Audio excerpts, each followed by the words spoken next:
Well, hello there, everyone. It is time for the long-awaited update on the Westinghouse baby Sidewinder ceiling fans. Those of you who remember, late October, early November, somewhere in there, I made a video, the before project, of two Westinghouse Sidewinders, baby Sidewinders, one of which was a Pittsburgh build from 1919, and the other of which was a Newark, New Jersey build from 1923. And the older one had been installed on a porch since about 1968 and was in need of being restored. You also have a video from around that same time that shows the older one when it was still installed on that porch, where you can really see just how bad it was. But I said I was going to do some work on them, or rather I was going to have a friend of mine do some work on them because he's the master and I'm just the apprentice. That's beside the point. So anyway, I went and picked them up today, and so I thought I would go ahead and show you the after setting before we go ahead and take them back up to the cabin. Here is the Pittsburgh one. Looks a little bit different from the last time you saw it. This is the one that was rusted to pieces. Bearing was locked up almost completely solid. All of this was gray. These were solid rust. Generally really bad. So I'm told this was no easy feat to get it to where it is now. In fact, Derek said that all of my fans present special challenges, is what he said. So that makes me quite happy. But anyway, here it is. It's got a fresh new coat of paint, which really all this dressing up was hilariously unnecessary. Give it 10 years, it'll look like shit again, but damn it if it's going to look good for a while. And of course we've got these egg-shaped switch and the sockets here. These were all just completely covered in crap, and they were all gray. And we thought, or at least I thought, that they were just cast iron like the rest of the fan. I said I was just going to have them paint them to match, but the more we looked at it, the more we noticed there were little bits of green peeking through the crap. And so Derek was like, "No, that's copper oxide. And if I were you, I would leave that alone. I wouldn't paint that." And I said, "Oh yeah, if it's copper oxide, then yeah, that'd be a good bit of contrast. So yeah, if you can shine that up, that'd be great." And I'm not really sure how he did this, but they actually look kind of coppery. He also rebuilt the switch. This is the original switch that was on it. It was just kind of sticky and stiff, and of course missing a chain.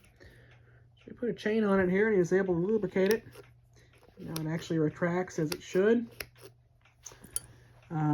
He worked on the blades some, polished them up a little bit. They were pretty pitted, so it wasn't worth doing a complete tear down on them. But he did paint the holders. These are just riveted in place, so he just masked them. Got that going. It's got the original bearing in it, but he got it freed up by some miracle. I'm not real sure how he did that either. It's a little noisy, but it's going on a porch, so we can live with that. And he completely rewired it. And that was the other main thing that was going on here. The stator wires or whatever, when my uncle took this apart months ago, he actually cut some of the stator wires because they were just that bad. They were crumbling. And so Derek completely redid it. And you'll note that we have two sets of leads here. There's a reason for that. These are for the motor. These are for the lights. Now, these, of course, are the original sockets, so they're, 106 years old. And they work. They all kind of turn like they should. The problem is, all of their insulators were pretty much gone, so Derek was able to stabilize them, but he said we should definitely be careful about using them. They're safe to use, but just be careful when you turn them. If you hit something the wrong way, you might get a little flash and a little boom, which we don't want that. And so what he ended up doing is he decided to wire it separately for the lights. Maybe one day this will actually end up somewhere else where I'd have separate switching, but I don't have that luxury now, and the way it's going to be at the cabin, they'll just be plugged in. And so what I'm going to do then is get two swag kits, one with one to plug in here and one to plug in here, because there's a whole bank of outlets over there by the fridge on that porch where this is going to plug in, so that won't really be a problem. But The other thing, and too, that would be nice about that is then you won't have to reach up here for these switches or this pull chain, which would be nice because my aunt, who is the one who owns the cabin and spends most of the time there, ain't no way in hell she's going to be able to reach these. So it'd be kind of nice to not have to worry about it. But that's that. I will also turn it up here a little bit so that you can see it spin. Nice and free spinning. A little noisy, like I said, but certainly not bad, especially considering where it started. And like I said, it's going on a porch, so you know, we can live with a little bit of noise. I actually have video of it running. Derek got some before I went and picked it up. He actually hung it up for a little bit and had it running. So yeah, it runs good. It's a little slow to start off, but these are kind of famous for that, so you know, it's not the end of the world. There's already a hook there for it. That's not really sure I like this spool grommet they have here, but that's how it was done. Derek didn't do that. It came like that, so you know, polished up the tag a little bit. I certainly didn't worry about perfection there, and I don't think he was either, just because he knew it was going outside and this was going to look like crap again in 10 years, but you know, whatever. So there's that one.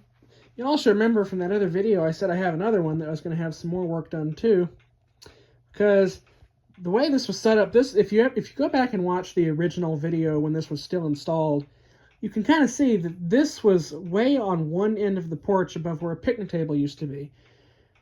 And that's all well and good, and there's a Vornado window fan hanging on the rafters there too, right by this fan. There was nothing on the other end of that porch, which is where you often sit, because now there's a little table there on the other end of the porch, and there's rocking chairs and whatever else.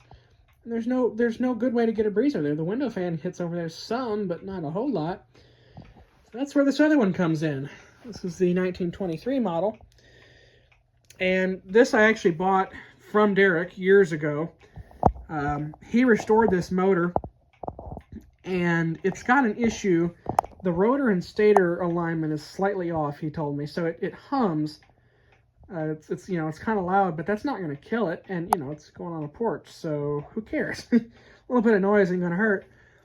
But I decided if I was going to take it to the cabin, I wanted to have a little more work done to it. These leads were kind of short. In fact, one of them was right up here at the edge of the downrod, so you can see he spliced those, made them a little bit longer so they'll be more workable.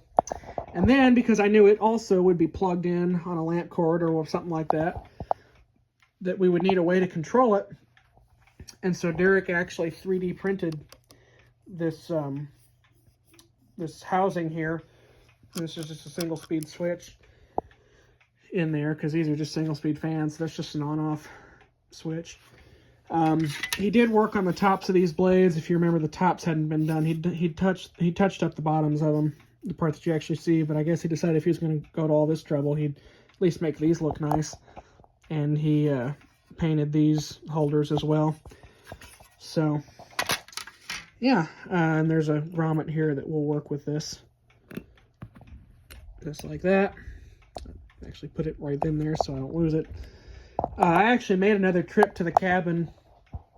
Oh, let me think here. Early January, I made a trip to the cabin, and Derek actually had this done at that time, and I was going to take it up there and get it up and running, but then I ended up not being able to get over to his house in time before I had to leave. And so, but I did take the J-hook up there that I was going to use for it, and so I got that roughed in, you know, where it's going to be. So then when I go up next, all I got to do is hook these up, you know, hang them up and get the swag kits out, and they'll be ready to go. And that's the next project. Today is March 2nd, 2025, as I'm filming this. And here in about a week and a half, on the 13th, I will be heading up there for a long weekend to relax. But I will have exactly one project to do, and that will be getting these up and running. And then I can continue with my normal cabin traditions of chicken and dumplings and watching Smoking the Bandit at 2 o'clock in the morning. But that's beside the point. What I may also do, you'll know if I do it or not, but I may actually hang these both up briefly and get some video of them running before I take them to the cabin.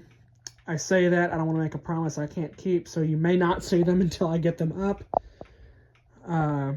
We'll see. This one also, you'll note, these designs are different. This is obviously a much older model. This one's from 1919. This one over here is from 23. You can see how these are kind of pieced together differently. Where, you know, this one has little screws here. This one, if you take this cover off, there are actually little screws under here that hold this in place. But there are places you could mount light arms to it, and so you could make lights out of either one. I asked my aunt if she wanted lights on this one. I said we could probably make that happen if she wanted it, and she said we didn't really need it. This one doesn't even really need them because there's floodlights and stuff out there, and plenty of light from inside the cabin gets out through that big picture window right there. But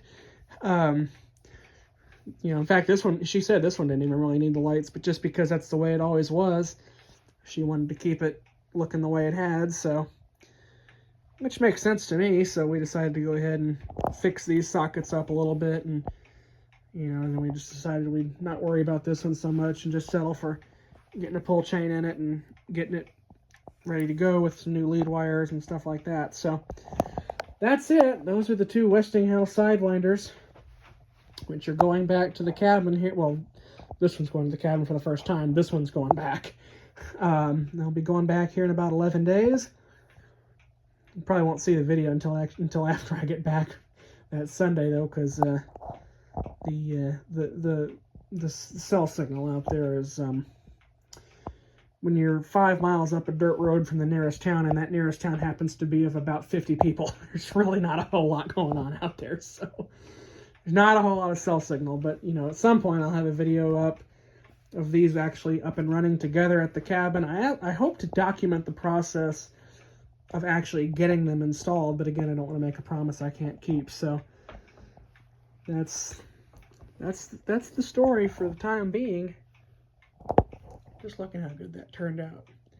I have a whole bunch of pictures of the process that Derek took, and I have some before and after shots that I will share once I probably in that end of the series video when they're up and running. So yeah, that one doesn't look a whole lot different from the last time you saw it, other than the fact that it's got a pull chain sticking out of the bottom of it now. But this one, man, the transformation came a hell of a long way.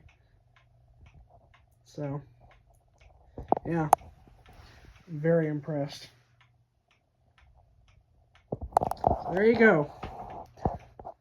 You can look forward to seeing these up and running here in a couple weeks. I know I'm looking forward to it. It'll be the first time I'll have actually gotten to use this thing. I've never even seen it run until today, so it's pretty cool. But there you go. Two Westinghouse baby Sidewinders, freshly restored and ready for hopefully another 100 or so years of reliable service. I probably won't even be around. I definitely won't be around, and I don't want to live to be 120, so there you go.